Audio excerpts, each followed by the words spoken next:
Hello everyone and welcome to another video review. Today I'm taking a look at Transformers War for Cybertron Trilogy Voyager Soundwave from, the War for Cybertron Trilogy. But before we take a look at the toy, let's take a look at the box. So here is our Walmart exclusive packaging for the War for Cybertron Netflix tie-in series boxes. I mean, it's such a mouthful. I hate having to say this every time because it's such a mouthful. But anyway, so as we can see, Transformers War for Cybertron Trilogy. This is for ages 8 and up. Of course, that's just a suggestion. They have to put that on there. This is manufactured by Hasbro. It says Transformers along the side. This is a toy from the Transformers Generations line. This is co-manufactured by Takara Tomy. This is from a Netflix series in several different languages. Over here on the side, we have a picture of Soundwave, and for whatever reason, the key art for him uses the Decepticon symbol from the movies. And then you've got the traditional Decepticon symbol right there. Okay.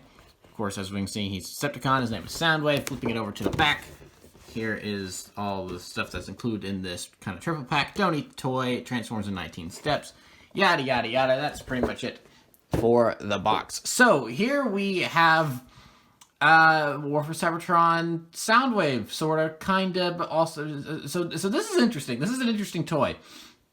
I knew they were making this, and I knew that it was, part of the War for Cybertron Walmart exclusive line, and I saw that it was coming with Laserbeak and Ravage, which we'll look at them here in a minute.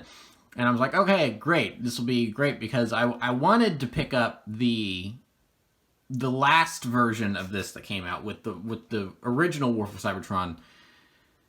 Well, I suppose I can't say that, because the original War for Cybertron line is actually the line that was based on the games that was a sub theme of the Generations line from like 2010 that only launched with 4 figures. And then it got its sequel with Fall of Cybertron. So I suppose that's actually the original. But I mean, you know what I mean. The 2018 War for Cybertron line that had, so I wanted to get that Soundwave because I really liked that, that G1 Soundwave.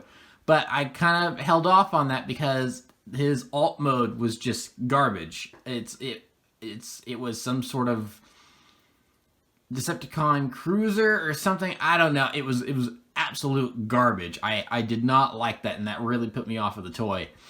And it's like, there are some figures that I get, and it's like I just get it for the one mode, like for instance, Dark of the Moon Studio Series Shockwave. You don't get him for the vehicle mode, but the robot mode, in that case, more than made up for it because of all the detailing. Where with that version of Soundwave, it's just a robot G1 Soundwave. So if I was going to get a G1 Soundwave, thought to myself, well, they're going to remold this into the cassette form for Earthrise, so I'll just get that. So I waited a little bit, and sure enough, that's exactly what they did. But they didn't at the same time. So I could have sworn that this guy was getting a solo release without his little minions included. And, he would have come in the Earthrise packaging with, the green Earthrise packaging and everything. And I could have sworn that came out. I really thought that came out. But then when I picked this up a couple days ago and I was just doing my little 5 minutes of research just to make sure I had all my talking points lined up for this review, I realized that there's not a solo release of this mold. The only way to get this version of Soundwave with in the cassette player mode is only in this packaging. They didn't release Soundwave for Earthrise. So yes, this is the equivalent of Earthrise Soundwave, but he's being released in the War for Cybertron Trilogy line. That's the Walmart exclusive. Which is also sort of kind of weird, because so far, of the two chapters that we have, of the 3 chapters, he has not taken on this form. He has had the form that was from the 2018 War for Cybertron line. So it's weird that they released this in this packaging instead of the Earthrise packaging, which would have made more sense. And then the Netflix show is a whole other can of garbage, honestly. And it seems like Kingdom because it seems like the show has so little to do with the actual toy line, where there's so much that's kind of being omitted from the toy line. Like Earthrise the show and Earthrise the toy line have very little to do with each other, except for the name, because Earth doesn't show up until the last episode, which is really odd and confusing. And so it seems like this version of Soundwave just isn't going to appear at all in the Netflix show, because, I mean, I guess I'm spoiling the War for Cybertron Trilogy on Netflix, but does anyone care about it enough to really, so I'm going to spoil it. And it's been a while since both chapters have been out, so if you haven't watched it yet, then I guess at this point you don't care. But considering it looks like Kingdom is going to take place during prehistoric times, Soundwave's never going to turn into this on screen. So I find it very weird that, I'm not complaining, by the way. I'm not complaining that this toy exists. I like that this toy exists, but I do find it weird that we're never going to see this version of Soundwave in the show, and yet he's released into packaging for the show. So that's just kind of okay. Again, not complaining. It's just kind of a weird situation. So anyway, let's take a look at Soundwave in his classic tape deck mode, his Sony Walkman mode. So yeah, he looks like a relic of the 80s. Turn him around here, and then there's his arms just kind of sitting there. So you can open up his chest cavity here and put one of his Minicons in. Maybe if I have, come on Laserbeak, there you go. So then there's Laserbeak all ready to go. Redeploy them, and then we'll take a closer look at them in a minute. So nice molding here for the buttons. You can't press in on them, which is not a surprise, but a lot of nice little details here. Record, battery, right, left, which I guess kind of maybe seems backwards because this is the left and this is right. I don't know. That may be the way it was back in the day, or maybe they molded it incorrectly or something. But I am not a child of the 80s. I've never actually seen a Walkman in real life. The only place I've seen a Walkman is in Guardians of the Galaxy. So I'm not an expert. So yeah, I mean there's not much to him. He's a big rectangle. He's a big plastic rectangle. So I mean that's accurate to what he was in G1, so I guess it works. So he does come with multitudes of weapons here that you can store on him. So the instructions say to take these things and store them on these ports back here. If they want to go in, there we are. And then I don't understand why this was included. This was included with the last with his War for Cybertron release as well, and then it was included again with this release. And I just don't understand this weapon. It's like why does Soundwave need a third blaster when he's already got his two iconic weapons and his Minicons? But so yeah, you can attach them back there and then set them back down, and then that's the weapon storage. Or if you want to, because this would technically be a little bit of parts forming, if you just want to leave this on, you can totally just leave that on. And so it looks like it has I don't know exactly what that could be. I guess maybe a microphone or something. It does kind of look like this thing just has a minigun attached to it. But yeah, so that is Soundwave in his tape deck mode. And normally this is the part where I do size comparisons, but I don't really know how to do a size comparison with this because it's a cassette player. So we're just going to go ahead and move on to the transformation. And the transformation itself is pretty simple. So first, we want to get these panels disconnected on here. Ooh, these are big actually, first, we probably want to remove all the weapons. That'll make things a little easier.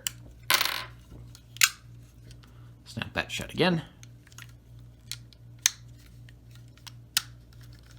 There we go. All right, we got that.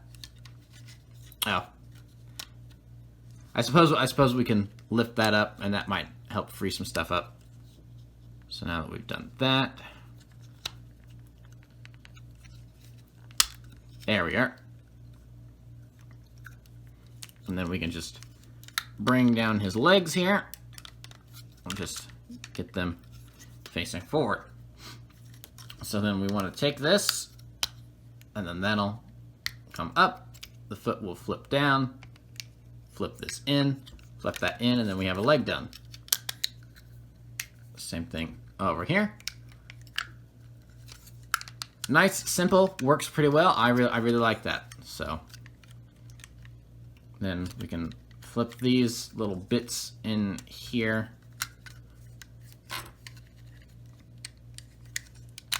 And then just grab his arms. They'll untab from each other pretty easily. And then, now before we fully go to robot mode, is that there is not actually a, unlike the Siege version, there is not actually a thing in the instructions to do a lamppost mode. So we'll just kind of there is his lamppost mode. If you want to do a lamppost mode, that's pretty because the lamppost mode that we got with the previous version of this was not very screen accurate to G1. It was like, yeah, it was a lamppost mode, but it was not exactly what it was. This is pretty much what the lamppost mode was on G1. So I mean, if you want to do a lamppost mode for this version of Soundwave, there you go. It's not great, but you know it works because it's a lamppost mode. So just nope. We want to rotate that there. There we are.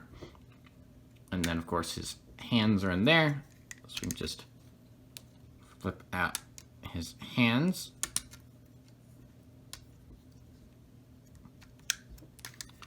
And then finally, we'll take this back, flip up the head, and then to complete the look,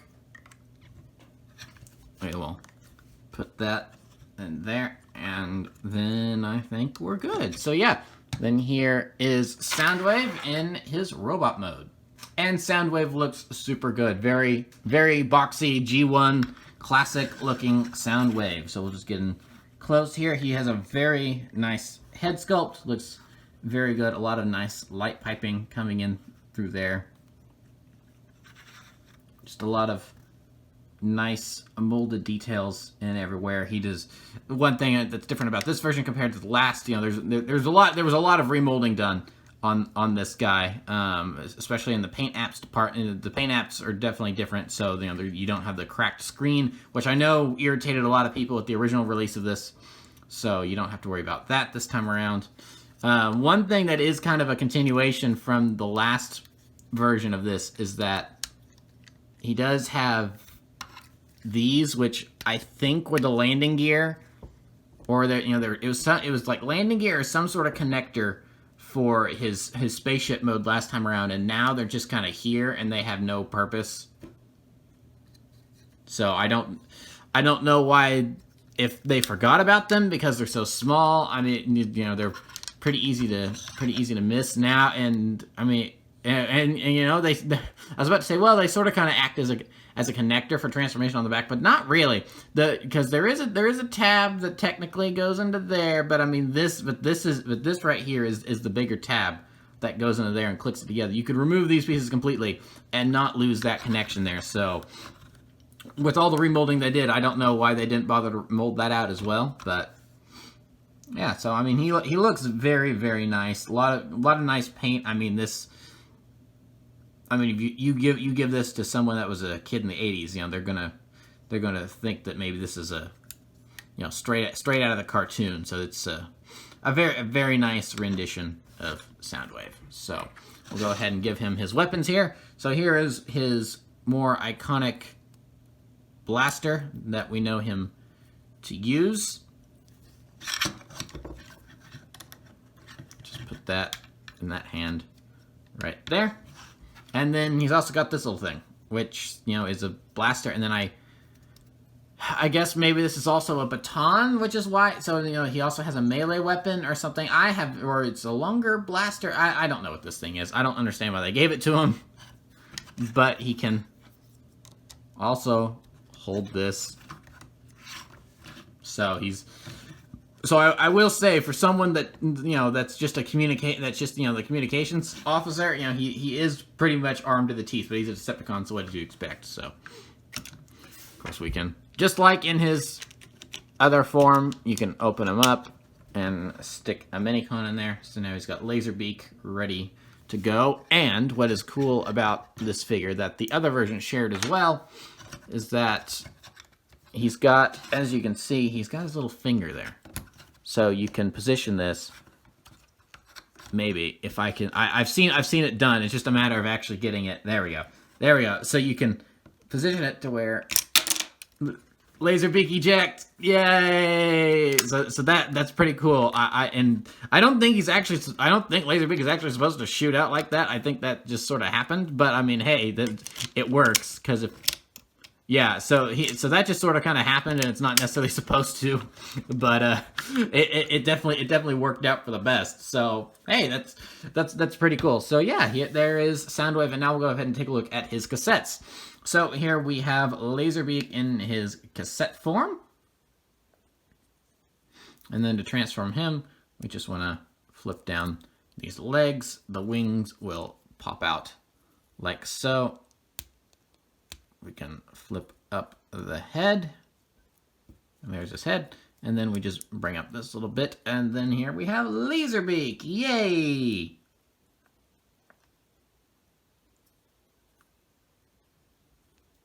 So a very, very nice looking Laserbeak, and then if you want to attach him to Soundwave, you can flip up the legs, get that little bit there.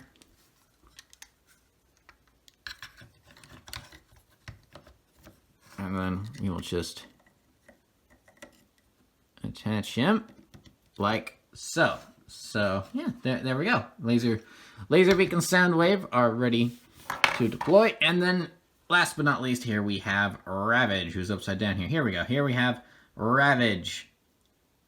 So this is, for display purposes, this is the one I like to have in Soundwave's chest because he looks a little bit more like a cassette when he's in there.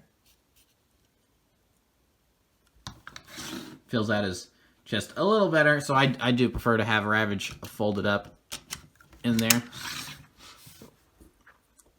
We'll go ahead and take a look at him in his Panther mode. His legs are a little bit stiff. There we are. Just get his legs all undid there.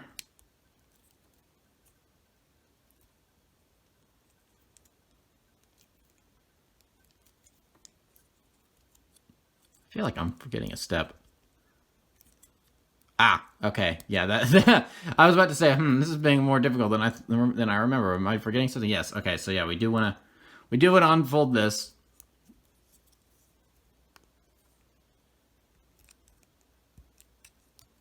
Very, very tight joints. Then we can flip that down. And then the head is kind of tucked in here, if you can see it. There we are.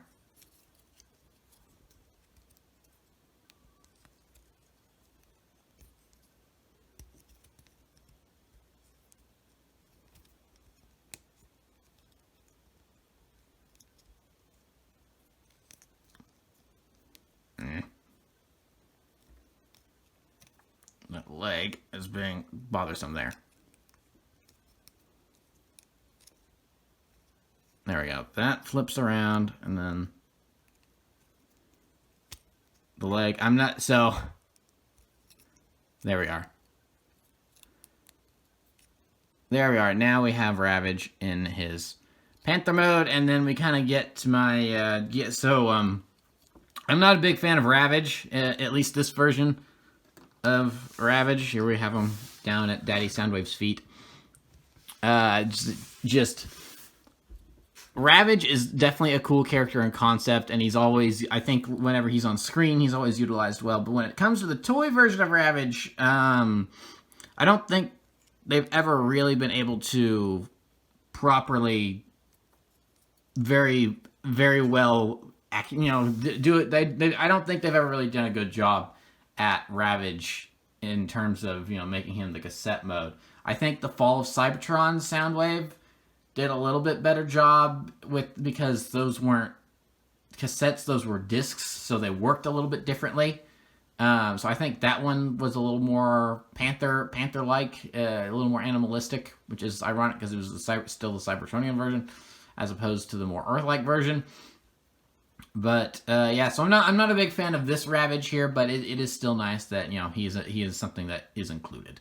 So yeah, that's pretty much the entire package that you get here, and it's nice, and it's certainly a nice package because these two were originally released separately in their own pack. Ravage and Laserbeak were originally released in their own pack with the War for Cybertron line.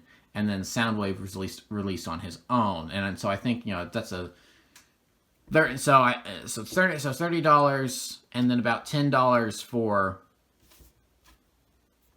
the two of them. You're looking at probably like almost $45 with tax to get both of them with the original line. But here it's you're going to save $2 or $3 on with the tax included because this entire package is just $40 on the shelf. So this is not a bad way to get yourself a G1 Soundwave and his little minions. So now we can actually do a proper size comparison because now we have some robots to compare them to, and not like it's like because let's face it, it would be weird. It's like here's a car next to a tape deck. So here we have the two faction leaders, Earthrise Leader Class Optimus Prime, which is just a Voyager, and he came with a big plastic trailer, which bumped him up to a Leader Class, and then War for Cybertron Megatron. So he is shorter than both of the leaders, but he definitely looks good next to them. So just move them off to the side, and then now we're going to get into a little bit of the legacy of Soundwave. So here's a G1 Soundwave, and then here we have the Revenge of the Fallen Deluxe Soundwave. And then here we have the Studio Series Dark of the Moon Deluxe Soundwave, including his Laserbeak. For reference, this guy did originally have a missile that the molding made it look like Ravage, but I lost that ages ago, so sorry I couldn't include that. I have no idea where that is. But yeah, so then here's his movie counterparts, and it's very interesting how Soundwave is a character that doesn't really have too much of a visual identity in terms of the overall franchise as it's gone forward, because you have Optimus here, and Optimus, he always has the blue helmet and the silver faceplate, and the red and blue color scheme. But then you get to Soundwave, and Soundwave is sort of kind of had there are some iterations that are definitely reminiscent of this, and then there are others that are like totally different. For instance, oh gosh, they probably use this name in its marketing way too much, but the anime show Transformers Cybertron. It was like I can't just say Transformers Cybertron. It's like, okay, well, what are you talking about here? Because there's too many things called Cybertron in terms of Transformers media. The 2005's Transformers Cybertron. That Soundwave, he had the color scheme in the head was a decent. This is what Soundwave looked like, but other than that, like his body was like nothing like what Soundwave was usually like. Then you get to the movie versions here, which are very different. It's like this is I think this is a decent kind of not iteration, but a decent evolution, because there is a lot of gray. It has that Bay-esque design philosophy going on, but then it still has the blue. He's got the lined visor like this guy has, and you can see the similarities between the two. Of course, he never actually looked like this in the movie. This toy is based off of concept art.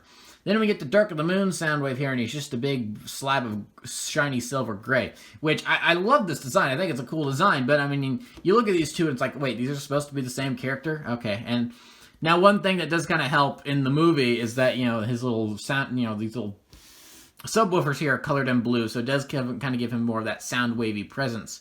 And of course, he comes with Laserbeak as his little partner.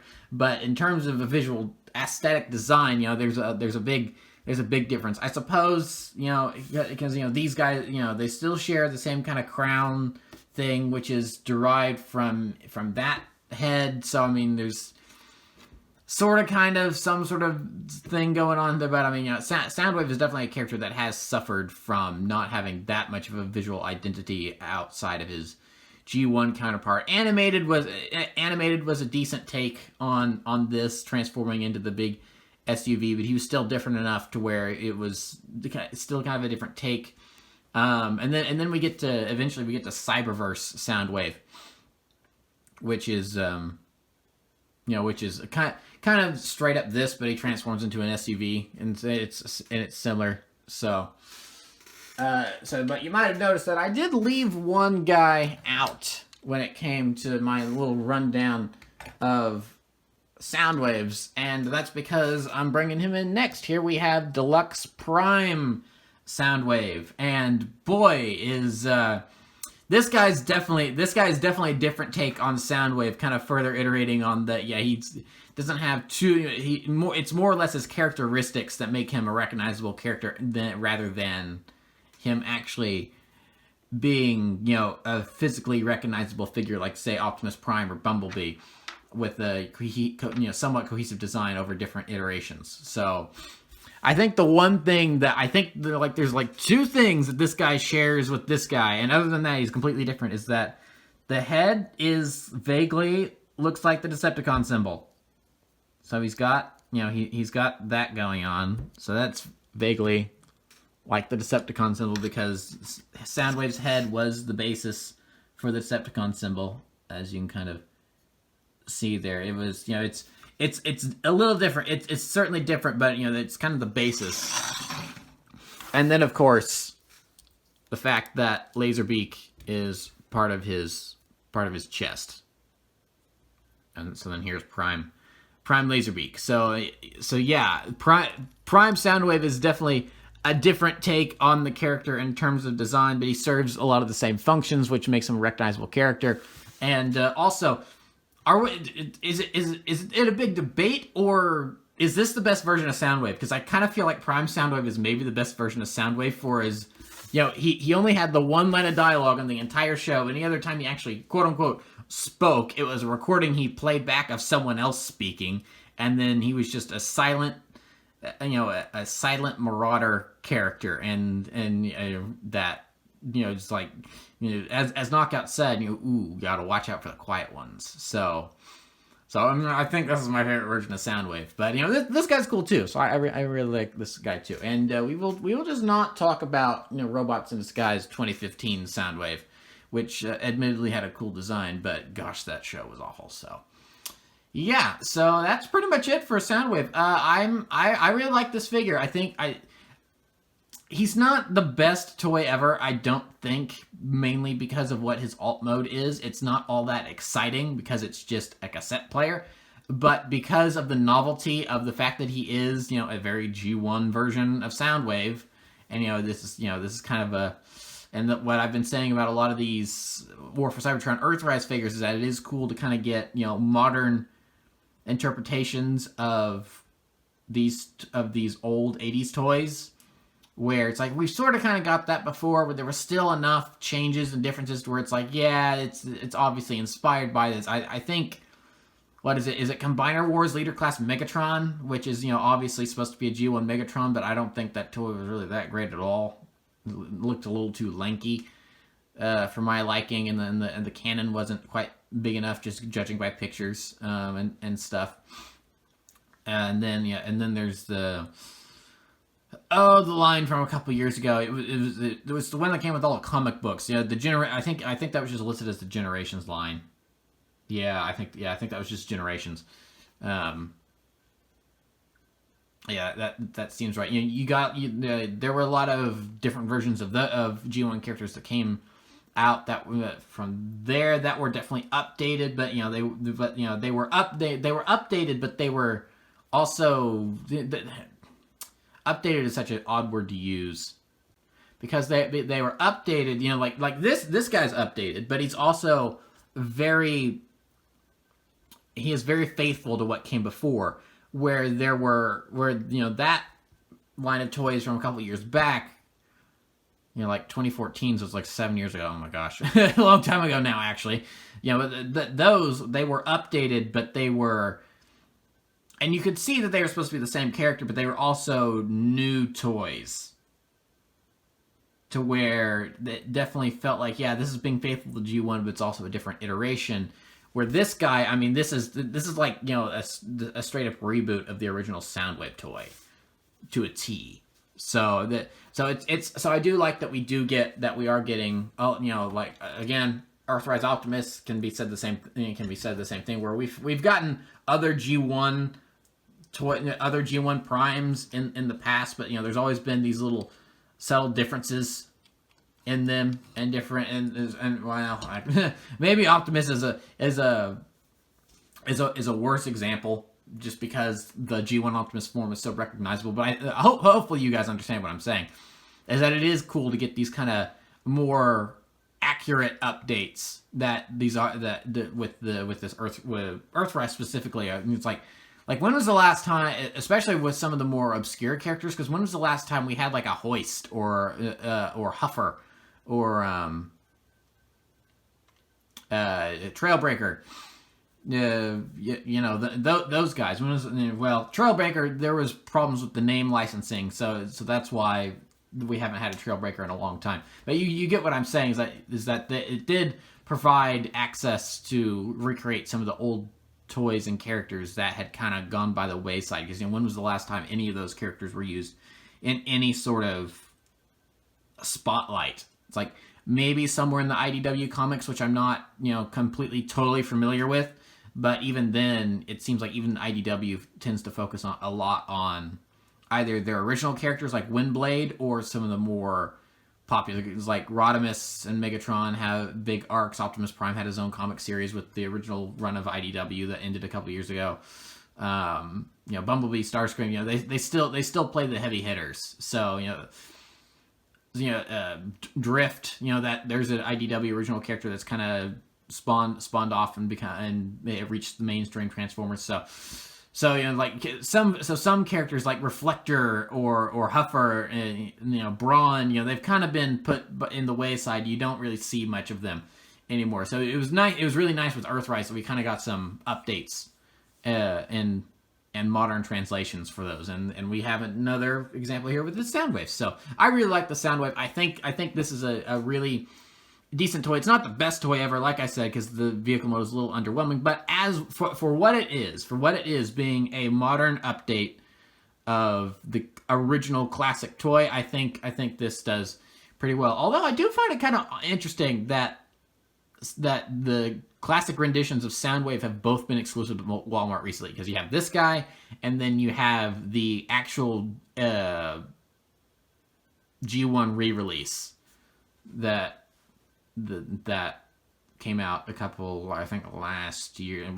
Well, when I say last year, I think I mean 2019 at this point. Maybe I can't remember if that was a 2019 or 2020 release for that G1 repackaged Soundwave. But anyway, so yeah, I certainly like it. If you're a diehard Soundwave fan and you don't have yourself a proper G1 version of Soundwave, and the War for Cybertron, whatever the heck that spaceship mode Voyager was from a couple years ago, didn't exactly do it for you, I think this guy's going to do it for you.